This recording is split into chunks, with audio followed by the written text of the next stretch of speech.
J'espère que tout roule pour vous. Aujourd'hui, on est le 17 novembre, une date anodine pour certains, mais en Algérie, c'est devenu un rendez-vous annuel un peu particulier, l'anniversaire de notre très cher président de la République, Abdelmadjid Tebboune. Cette année, monsieur souffle ses 80 bougies. Né un 17 novembre 1945 à Mérilla, ce n'est ni une célébration populaire, ni une tradition inscrite dans le marbre. Non, c'est plutôt une initiative spontanée, un geste empreint de courtoisie, voire d'élégance républicaine, que nous répétons chaque année presque rituellement pour lui adresser un mot personnel. Une carte postale verbale en quelque sorte, pas juste pour dire « bon anniversaire ». Non, l'intention est plus profonde, c'est aussi le moment idéal pour lui glisser avec douceur mais fermeté quelques suggestions, jeter un œil critique sur son parcours, contempler l'état du pays et méditer un peu sur les jours à venir. En bref, un message amical, mais pas sans enjeu. Aujourd'hui, le compteur tourne une fois de plus, et pas n'importe comment Abdelmadjid fête ses 80 printemps. En lisant quelques pages ce matin, je suis tombé sur une série de réflexions d'écrivains sur l'âge, la sagesse, la maturité, et toutes ces notions qui, paraît-il, viennent avec le temps. Une phrase en particulier m'a arrêté net. Une citation si percutante qu'elle méritait d'être transmise. Et qui mieux que notre président pour la recevoir, elle est signée Ingmar Bergman, oui le maître suédois du cinéma, le magicien des plans profonds et des silences lourds de sens. Il disait « Vieillir, c'est gravir une montagne, plus on monte, plus on peine, mais quelle vue une fois là-haut ». Alors non, je ne sais pas si Tebboune est féru de cinéma d'auteur, mais cette image, elle parle à tout le monde.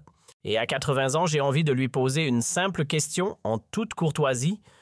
Maintenant que la vue est dégagée, que voit-il? Le fardeau du pouvoir ne lui semble-t-il pas trop lourd à porter? Le moment ne serait-il pas venu de songer à redescendre du sommet, calmement, dignement, pendant qu'il est encore temps? Parce que parfois la sagesse ne consiste pas à avancer, mais à savoir s'arrêter. On l'a entendu plus d'une fois, Abdelmadjid Tebboune n'a, selon ses dires, jamais eu de problème avec la liberté d'expression.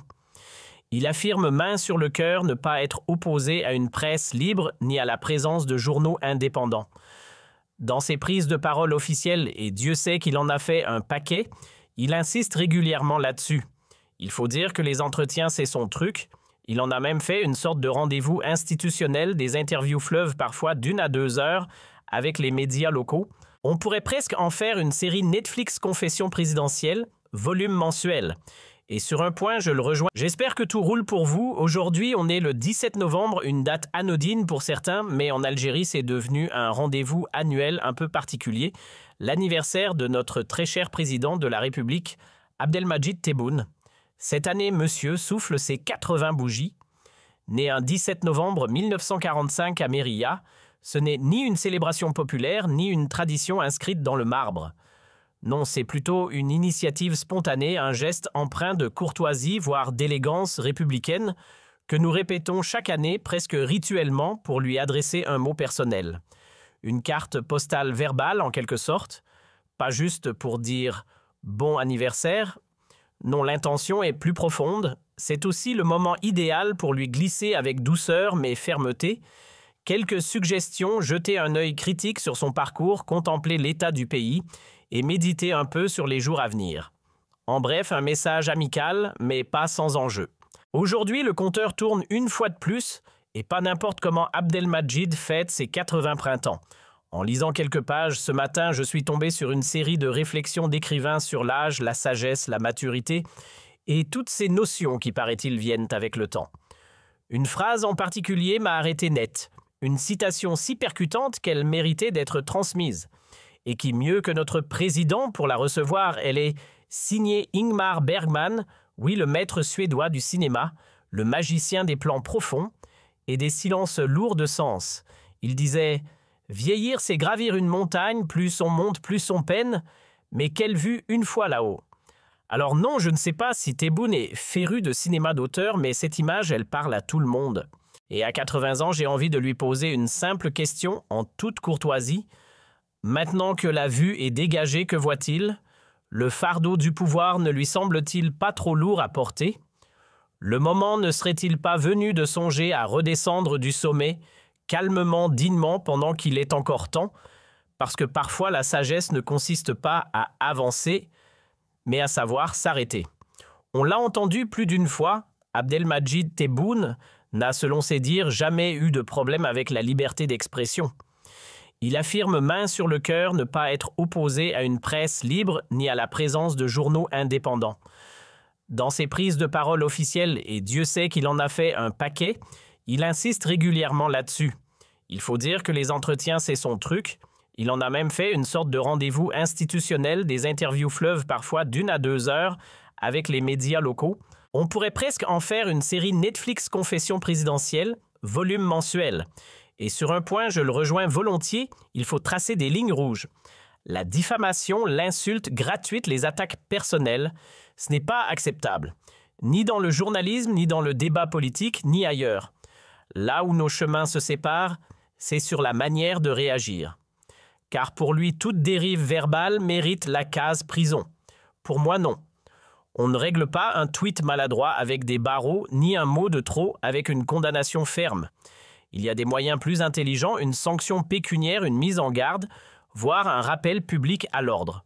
Enfermer des citoyens pour des opinions même maladroites ou agressives, ce n'est pas la solution. Et ça ne rendra ni le débat plus sain, ni la presse plus responsable, juste plus silencieuse. En ce jour un peu symbolique, je vais faire preuve, comme à mon habitude, d'un respect irréprochable.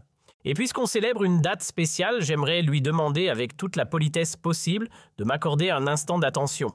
Car voyez-vous, même au sein de ce qui reste de la presse algérienne, qu'elle soit domestiquée ou disparue, il semble que personne ne pense à lui souhaiter son anniversaire. Pas un mot, pas une une. Silence radio. Moi, modestement, et peut-être même seul dans cet exercice, je continue de lui adresser sans rancune mes vœux sincères, bonheur, santé, prospérité. Oui, chaque 17 novembre, sans faute, c'est ma façon à moi d'honorer la fonction, même si j'ai mes divergences avec l'homme. Et aujourd'hui, pour marquer le coup, je me suis permis de ressortir une pensée d'Ingmar Bergman, vous savez, le cinéaste suédois qui voyait la vieillesse comme une ascension. Plus on grimpe, plus on peine, mais plus la vue s'élargit. Je crois que notre président lui est arrivé au sommet. Il a fait l'ascension, il a gravi les marches du pouvoir, il a bouclé un mandat, puis entamé un second. Et maintenant qu'il souffle ses 80 bougies, on se demande que voit-il depuis là-haut? Car lorsqu'on jette un œil en bas sur l'état du pays, c'est le vertige. L'économie s'essouffle, le dinar plonge sans filet, le pouvoir d'achat agonise, les prix flambent et la vie devient un luxe. Même un plat au restaurant peut coûter la moitié d'un salaire. Si c'est ça la vue depuis le sommet, elle fait peur.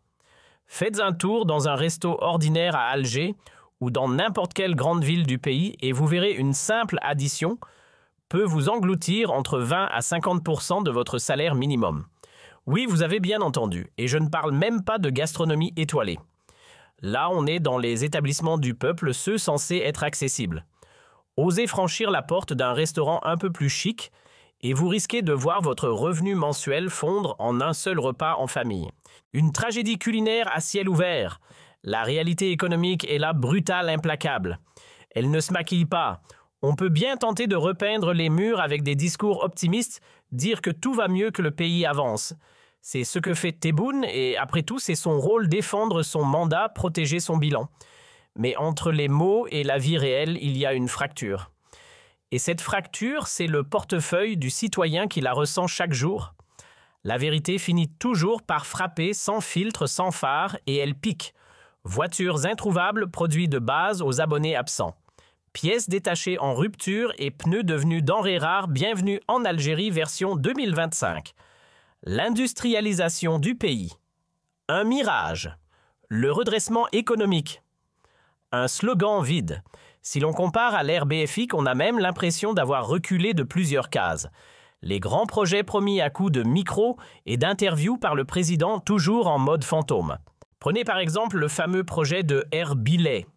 On en a parlé, reparlé, annoncé, réannoncé. Même le ministre de l'Énergie Mohamed Arkab n'y met plus un sou d'espoir. Les experts, eux, n'y voient qu'un gouffre financier.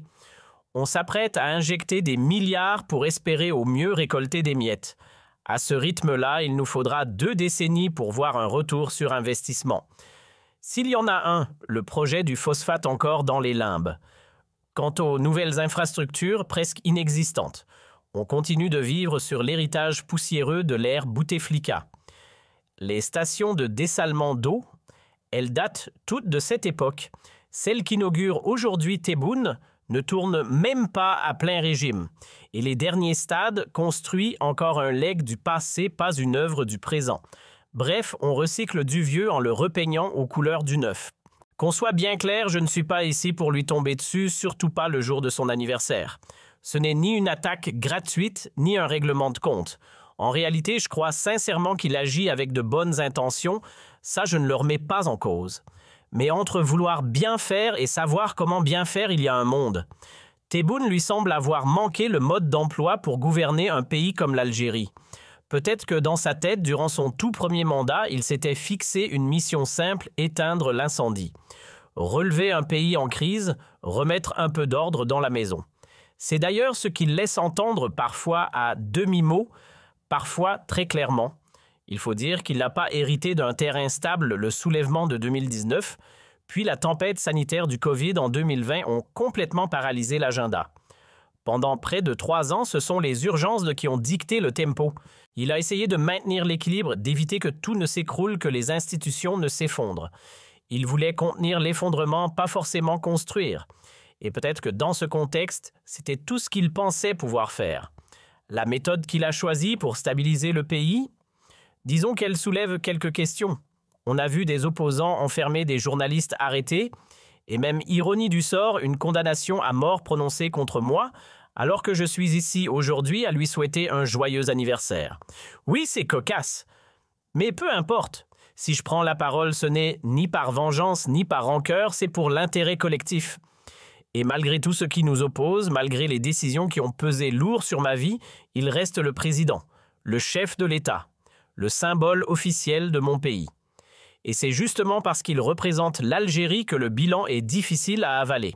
Le prix payé pour cette stabilisation politique a été colossal. Les libertés publiques se sont contractées comme une peau de chagrin, les associations de défense des droits humains ont été rayées du paysage, l'opposition s'est évaporée, la presse indépendante a disparu presque entièrement. Pendant ce temps, les prisons se remplissaient, militants, journalistes, internautes, des gens dont le seul tort a été d'écrire, commenter ou critiquer. Une politique du silence qui au final étouffe tout le pays. Stabiliser l'Algérie, disait-on. En vérité, on l'a encore plus fragilisée. Résultat des courses, à chaque fois qu'une crise géopolitique ou diplomatique éclate, que ce soit avec nos voisins ou avec des partenaires plus lointains, une chose saute aux yeux, l'absence d'élite compétente autour de l'État. Pourquoi ? Parce que cette élite, on l'a méthodiquement détruite. Elle a été décimée, éparpillée, réduite au silence. Et soyons clairs, on ne peut pas faire émerger une élite quand on tue tout ce qui l'a fait naître. Pas de presse indépendante, pas de société civile libre, pas d'opposition digne de ce nom, pas de parti politique réellement autonome. Comment voulez-vous qu'une élite survive dans un désert de liberté? L'élite ne pousse pas dans les prisons ni sous la censure. Elle a besoin d'air de débat, de contradiction. Là, on a tout fait pour la faire taire. Et on s'étonne ensuite qu'elle ne réponde plus à l'appel. Ce ne sont plus seulement les journalistes ou les activistes qui sont dans le viseur, même les entrepreneurs, même les patrons, même ceux qui faisaient tourner la machine économique y sont passés. On n'a qu'à se souvenir du cas Sayarzine ou encore de la manière dont certains groupes privés ont été cloués au pilori. Et que dire de la grande opération de redressement fiscal de 2023 ? Une campagne censée rétablir l'ordre, mais qui a surtout semé la terreur dans les bureaux des comptables. Le secteur privé, au lieu d'être soutenu, est désormais surveillé comme un ennemi de l'intérieur. Le moindre faux pas est traqué. Tout est contrôlé, chaque mouvement est suspecté. Aujourd'hui, sous la présidence de Tebboune, l'État algérien ne se contente plus de gouverner. Il étouffe, il encercle, il impose. Un autoritarisme qui déborde même sur l'économie au point de transformer la régulation en répression. Trop d'yeux, trop de chaînes, trop de peur, voilà ce qu'est devenu l'environnement des affaires. L'État, au lieu d'être un partenaire, s'est transformé en geôlier, ce qu'on a aujourd'hui sous les yeux. Un État qui s'est incrusté partout, dans chaque recoin de la vie des Algériens. Trop visible, trop pesant, trop oppressant. Une présence étatique qui asphyxie plus qu'elle ne rassure. Résultat, une société civile qui n'ose plus parler, un peuple qui n'ose plus respirer, et une jeunesse qui fuit à tout prix. Le phénomène de la harga explose. Côté économie, c'est le calme plat, ou plutôt la panne sèche. Les chiffres officiels qui nous promettent 3 ou 4% de croissance. Ils sont beaux sur le papier, mais totalement déconnectés du quotidien. La réalité, elle s'appelle inflation galopante. Des hausses à 2 chiffres entre 2021 et 2024. Depuis 2025, le gouvernement tente de nous rassurer, ça ralentit. Peut-être. Mais même à 4 ou 5%, ça brûle encore, surtout quand ces chiffres ne tiennent même pas compte des marchés parallèles qui représentent près de la moitié de l'économie réelle du pays. Le second chapitre du mandat de Tebboune a commencé comme un film sans scénario, une présidentielle sans suspense, sans rival, sans débat, sans saveur. Les candidats sérieux écartés d'entrée, les idées neuves refusées à la porte. Résultat, un scrutin à sens unique suivi d'une année 2024 qui s'est éteinte dans l'indifférence comme un feu d'artifice mouillé. Une Algérie figée à la fois économiquement à l'arrêt et politiquement sous anesthésie. Alors oui, quelques mesures ont été brandies comme des trophées allocations pour les chômeurs, revalorisation de salaire pour les fonctionnaires. Mais sur le terrain, rien n'a bougé. Le dinar a continué sa descente, le pouvoir d'achat s'est effondré comme un château de cartes, l'inflation a poursuivi sa course et les besoins essentiels des citoyens restent toujours non couverts, ni relance économique ni réelle stabilité politique, juste des annonces creuses et des promesses qui s'évaporent au contact de la réalité. Non, l'Algérie n'est pas stable. Qu'on arrête de confondre silence avec équilibre. L'absence d'émeutes ou de grève n'est pas la preuve d'une société apaisée, c'est souvent juste le signe d'une société bâillonnée. La vraie stabilité, ce n'est pas le calme plat, c'est l'énergie qui circule, la contradiction qui vit les idées qui s'affrontent et qui construisent. Un pays stable, c'est un pays qui bouge, où les partis politiques débattent, où la société civile propose, où les citoyens participent, où les projets foisonnent, où les discussions fusent. C'est une nation qui se remet constamment en question, qui crée, qui innove, qui répond à ses propres crises par des réponses venues de l'intérieur. L'Algérie d'aujourd'hui, c'est tout l'inverse. Une société figée, suspendue aux décisions venues d'en haut. Rien ne se passe tant que le pouvoir ne parle pas. Et quand un citoyen ose rompre ce silence, la réponse est brutale, direction la case prison. On ne dialogue pas, on enferme. Résultat, une nation sous cloche privée d'air, de débat et d'espoir. Hamidoun a atteint les 80 ans. À ce stade, il faut avoir le courage de regarder les choses en face. Oui, vous avez tenté. Vous avez mis votre énergie. Vous avez cru en votre vision. Et vos intentions, je n'en doute pas, étaient sincères. Mais voilà, bonne volonté ne rime pas toujours avec bon résultat. Et surtout, bonne intention ne veut pas dire bonne gouvernance. Vous aviez une façon de diriger qui malheureusement ne collait pas aux attentes du pays. Elle ne l'a ni fait grandir, ni fait avancer, ni aidé à sortir de l'ornière. Dans toute organisation, qu'elle soit politique, sociale ou économique, l'intention seule ne suffit jamais. Il faut des compétences, il faut une méthode, il faut une éthique, il faut une équipe solide. Sans tout ça, même les meilleures idées finissent dans le mur. Alors oui, certains diront que vous avez été mal conseillé, mal entouré. On cherchera à vous excuser, à vous dédouaner. Mais à ce niveau de responsabilité, ces justifications ne tiennent pas. Un président choisit son cercle rapproché, il nomme, il valide, il dirige. Et s'il s'entoure mal, c'est à lui seul d'en porter la responsabilité. Ce n'est pas un détail qu'on peut balayer à chaque erreur.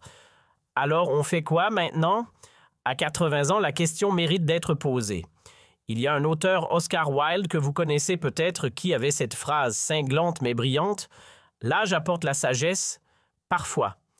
Parfois, il vient tout seul. » Et justement, je me demande si, dans le cas de Tebboune, l'expérience a su s'accompagner de clairvoyance. Car si la sagesse avait vraiment pris le dessus, elle soufflerait peut-être à l'oreille du président qu'il est temps de penser à la suite. Pas dans 5 ans. Maintenant. La transition la relève l'avenir. Ça se prépare, ça ne s'improvise pas sur un lit d'hôpital ou dans l'urgence. Dans toute l'histoire de l'Algérie, aucun président n'a jamais gouverné au-delà de 83 ans. Et là, il faudrait tenir jusqu'à 2029 pour achever le mandat. 4 années de plus, ce qui nous amènerait à un président de 84 ans aux commandes d'un pays jeune, nerveux, impatient. Est-ce bien raisonnable?